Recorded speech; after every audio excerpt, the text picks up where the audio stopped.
माँ, माँ। अरे क्या माँ माँ कर रहा है? बकरी का बच्चा है क्या? अरे माँ, मजाक छोड़ो। मुझे फाइनली वो मेन चौराहे वाली दुकान मिल गई है। अब देखना, आपका बेटा दुगनी स्पीड से पैसा कमाएगा। ओफो, ये क्या? मेरी ऑनलाइन मेकअप क्लास चल रही है। इतनी जोर से क्यों बोल रहे हो आप दोनों? अरे मेरी धर्म पत्नी जी, मेकअप क्लास बाद में करना। वो चौराहे वाली दुकान मिल गई है हमको। अरे वाह, रुको, मैं अपनी माँ को फोन लगाकर बता देती हूँ। अरे मैं भी अपने रिश्तेदारों को बता देती हूँ। कितनी खुशी की बात है। हाँ हाँ, मैं भी अपने दोस्तों को बता देता हूँ। 1 हफ्ते बाद रजिस्ट्री है। बस घर में खुशी का मौका था। उन तीनों ने अपने अपने फोन उठाए और लोगों में बात फैलाना शुरू कर दिया। और रही सही कसर श्वेता बहू ने अपने पड़ोस में सबको बताकर कर दी। अरे वर्मा आंटी, अब हम भी जल्दी कार ले लेंगे। घर का रेनोवेशन होगा और ठाट से रहेंगे हम भी। अरे ऐसा क्या हुआ? लॉटरी बाटरी लग गई है क्या? अरे इस बार चौराहे वाली मॉल में हमको भी दुकान मिल गई है। दुकान नंबर 21, जो एकदम चौराहे पर है। अब ग्राहक बढ़ेंगे तो आमदनी भी बढ़ेगी ही ना। अरे वाह, कितनी खुशी की बात है। मैं बहुत खुश हूँ तुम्हें इतना खुश देख के। बाकी एक बात कहूँ, सबको मत बताते फिरना। किसी की नजर लग जाएगी तो खुशी की खबर वापस लौट जाएगी। हैं? ऐसे थोड़ी ना होता है। अब डरा रही हूँ। अरे सही कह रही हूँ, काली नजर कहते हैं इस चीज को। जब आप किसी को कुछ बताओ और वो काम बिगड़ जाए। अरे लेकिन मैं तो... तुमने सबको बता दिया ना? हाँ, फोन लगा लगा के। अब बच के रहना, काली नजर बड़ी खतरनाक होती है। श्वेता इतनी खुश रहती है कि वो वर्मा आंटी की बात पर ध्यान ही नहीं देती, जबकि पड़ोस में और भी लोगों से खुशी की खबर शेयर करती रहती है। अगले दिन राजेश बहुत दुखी होकर घर आता है। अरे बेटा, क्या हुआ? मुंह क्यों सूजा हुआ है? मधुमक्खी ने काट लिया क्या? माँ, वो दुकान किसी और के पास चली गई। किसी ने ज्यादा भाव लगा दिया। अरे पर बात तो आपसे हुई थी ना उस दुकान वाले की। हाँ, आज मैं टोकन अमाउंट देने गया था, तब मुझे पता चला। कोई आकर सुबह मुझसे पहले ही ज्यादा अमाउंट दे गया। काली नजर।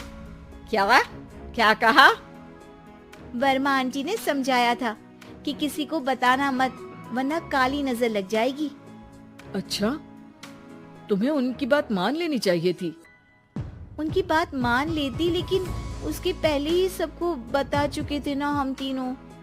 अरे अगली बार से ध्यान रखेंगे। कोई भी नई चीज होगी तो किसी को नहीं बताएंगे। तीनों कुछ दिन ऐसे ही रहते हैं, पर एक दिन श्वेता को एक मेल आता है। राजेश, मेरा ऑनलाइन मेकअप कोर्स कंप्लीट हो गया। अब मैं खुद का पार्लर खोल सकती हूँ। अरे वाह, अपने मोहल्ले में ही खोलते हैं। ये जो घर के सामने दुकान है ना, वहीं। हाँ, यहाँ सस्ती भी मिल जाएगी। अगले दिन श्वेता वर्मा आंटी के पास जाती है मिठाई का डब्बा लेकर। अरे आओ आओ, कैसे आना हुआ? जोर से नहीं बोलूंगी। वो सामने वाली दुकान है ना, वहाँ मैं अपनी पार्लर की दुकान खोलने वाली हूँ। उसकी मिठाई है। अरे वाह, बहुत बधाई हो तुमको। हाँ, मैं कमाने लगूंगी तो राजेश पर पूरे घर का बोझ नहीं रहेगा ना आंटी जी। ये तो है, पर ये बता कि तूने ये बात किसी और को तो नहीं बताई ना? अरे नहीं नहीं, पिछली बार गलती कर दी थी। काली नजर लगी किसी की और राजेश के हाथ से वो दुकान चली गई थी। सबको मत बताना। चलो मैं चलती हूँ, कल दुकान की बात करने भी तो जाना है। अगले दिन श्वेता दुकान के लिए मालिक से बात करने जाती है। अरे लेकिन दुकान तो हम कल रात को ही किसी को दे चुके हैं। कल ही? हाँ, कल ही। 2 दिन बाद कोई यहाँ पार्लर भी खोल लेगा। अब कहीं और दुकान देख लीजिए। अरे पर हमको भी तो पार्लर ही खोलना था। हाँ भाई, एक ही दुकान है, आधी आधी तो नहीं दे सकता ना मैं। राजेश और श्वेता घर पर हताश होकर आ जाते हैं। इस बार तो किसी को बताया भी नहीं था, अब किसकी काली नजर लग सकती है। सुनो, तुमने माँ को बताया था क्या? अरे कैसी बात कर रही हो, माँ की नजर थोड़ी ना लगेगी। पक्का तुमने किसी को नहीं बताया था ना? सिर्फ वर्मा आंटी को बताया था, उन्होंने ही मुझे किसी को नहीं बताने को कहा। अरे यार, तुम भी सही हो, मेरी माँ को नहीं बताने को कह रही हो, पर वर्मा आंटी को बताना तुम्हें जरूरी लगा। अरे वर्मा आंटी ने ही तो काली नजर के बारे में बताया था ना, वो हमेशा हमारा भला ही तो चाहती है। मेरी माँ भी हमारा भला ही चाहती है। अरे पर चिल्ला क्यों रहे हो, बात नहीं कर सकते क्या आराम से? नहीं आता वो आराम से बात करना, और करना भी नहीं चाहता हूँ मैं। दुकान जाने का दुख गुस्से में बदल गया था और राजेश और श्वेता में बात बंद हो गई थी। 2 दिन बाद मोहल्ले में पार्लर का इनॉग्रेशन हुआ, जिसमें मोहल्ले के सभी लोगों को बुलाया गया, पर श्वेता, राजेश और माँ नहीं जाते। माँ, अंदर आ जाओ, क्या देख रही हो? अरे नया पार्लर देख रही हूँ अपने आंगन से। देखो, माँ को दूसरे का सुख देखने में कितना मजा आ रहा है, मेरा दुख नहीं दिख रहा इन्हें। यहाँ मेरा पार्लर भी तो हो सकता था। अरे चुप रहो यार, हर बात में लड़ाई क्यों ढूंढ रही हो? राजेश और श्वेता फिर बहस करने लगते थे। तभी माँ ने दोनों को बाहर बुलाया। अरे जरा देखो तो, दुकान चलाने वाले का बोर्ड पर नाम क्या लिखा है?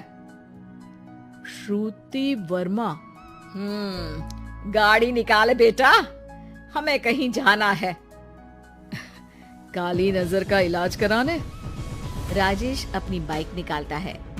तीनों ट्रिपलिंग कर रहे हैं। माँ राजेश को उस मॉल वाली दुकान पर लेकर जाती है जहाँ राजेश अपनी दुकान खोलने वाला था। यही दुकान लेना चाहता था ना तू? हाँ, पर इनको भी दुखी करने लेकर आई हो क्या यहाँ पर दुकान दिखाकर? वहाँ काफी नहीं था? अरे श्वेता, थोड़ा सब्र रख, अभी पता चलेगा कि हम यहाँ क्यों आए हैं। बता, इस दुकान चलाने वाले का नाम क्या है? अनुपम वर्मा। कुछ समझ में आया? वो दुकान वाली श्रुति वर्मा, ये दुकान वाला अनुपम वर्मा, और हमारे पड़ोस में हमने उस दुकानों के बारे में बताया किसको था? अब वर्मा आंटी को। मतलब वर्मा आंटी ही हमारा काम बिगाड़ रही है? नहीं नहीं, ऐसा नहीं हो सकता, ये बस इत्तेफाक है। राजेश अपना फोन निकालता है और श्रुति वर्मा और अनुपम वर्मा के नाम फेसबुक पर सर्च करता है, जहां ये दोनों ही वर्मा आंटी के रिश्तेदार होते हैं। श्वेता को समझ में आ जाता है कि वर्मा आंटी की ही नजर काली नजर है। अब क्या करना है? कोई भी खुशी की खबर हो तो काली नजर से बचना है, यानी वर्मा आंटी से बचना है। अरे पर मुझे ये समझ में नहीं आया कि वो हमारे साथ ऐसा क्यों करेंगी। अरे बेटा, एक सीख है, दूर के आदमी को आपकी तरक्की से कम परेशानी होगी, पड़ोसी को ज्यादा।